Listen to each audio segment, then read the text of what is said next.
Hello guys, pro Kabaddi season 11కి సంబంధించి పవన్ సరావత్ కొన్ని సంచలన వ్యాఖ్యలు చేయడం జరిగింది.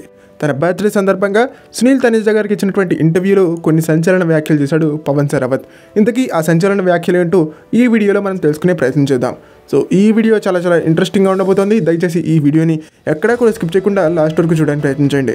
అండ్ వీడియో కనుక మీకు నచ్చినట్టయితే లైక్ చేయండి, షేర్ చేయండి, మన ఛానల్ని సబ్స్క్రైబ్ చేసుకుని పక్కన ఉన్న బెల్ ఐకాన్ ప్రెస్ చేసి ఆల్ ఆప్షన్లో సెట్ చేసుకోండి. అండ్ ఇలాంటి మరిన్ని వీడియోస్ కోసం ఛానల్ని డైలీ ఫాలో అవడానికి ట్రై చేయండి. ఇక టాపిక్లోకి వచ్చేస్తే ప్రో కబడ్డీ సీజన్ 11కి ముందు పవన్ సరావత్ తన బర్త్డే సందర్భంగా ప్రో కబడ్డీ సీజన్ 11కి సంబంధించి కొన్ని సంచలన వ్యాఖ్యలు సునీల్ తనేజా గారికి ఇచ్చినటువంటి ఇంటర్వ్యూలు చేయడం జరిగింది. ఆ సంచలన వ్యాఖ్యల యొక్క సారాంశాన్ని నేను ఈ వీడియో ద్వారా అందించే ప్రయత్నం చేస్తాను. ప్రో కబడ్డీ సీజన్ 6 నుంచి నేను పీక్ ఫామ్లో ఉన్నాను. బెంగళూరు బుల్స్కి, తమిళ తలైవాస్కి, తెలుగు టైటన్స్కి 3 సౌత్ ఫ్రాంచైజెస్కి నేను ఆడడం జరిగింది. ఫ్యూచర్లో ఈ 3 ఫ్రాంచైజెస్ నుంచి ఆడడానికి నేను సిద్ధంగా ఉన్నాను. ఈ 3 టీముల్లో ఏ టీం నన్ను తీసుకున్నా నా 100% ఇస్తాను.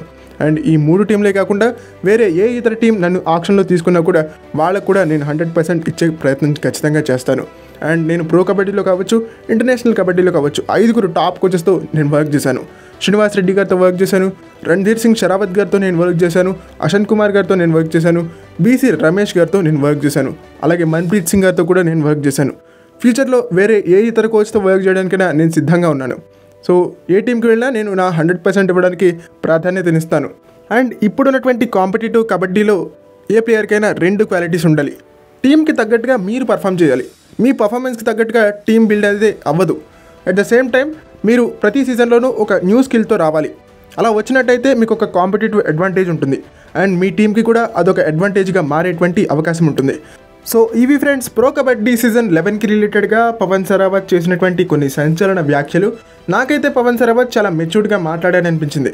ప్రధానంగా కొంతమంది ప్లేయర్స్ ఏం చెప్తారంటే, నేను పలానా టీంకి వెళ్తే 100% ఇస్తాను, పలానా టీంకి వెళ్తే నేను ఆడలేను అని చెప్తూ ఉంటారు. బట్ చాలా మెచ్యూర్డ్గా మాట్లాడాడు, ఎమోషన్స్ని చాలా దూరంగా పెట్టి మాట్లాడాడు. సో పవన్ని తీసుకోవాలి అనుకునేటువంటి ఫ్రాంచైజెస్ కూడా పవన్ మన టీంలోకి వస్తే వచ్చేటువంటి నష్టాలేంటి, వచ్చేటువంటి లాభాలేంటి, వీటిని దృష్టిలో పెట్టుకుని తీసుకోవాలని నేను భావించడం జరుగుతోంది.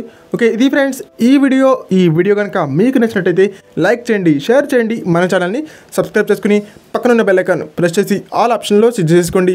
అండ్ ఇలాంటి మరిన్ని వీడియోస్ కోసం ఛానల్ని డైలీ ఫాలో అవడానికి ట్రై చేయండి. పవన్ చేసినటువంటి వ్యాఖ్యలపైన మీ వ్యాఖ్యానం అంటే మీ కామెంట్ ఏంటో కామెంట్ సెక్షన్లో మాకు తెలియజేసే ప్రయత్నం చేయండి.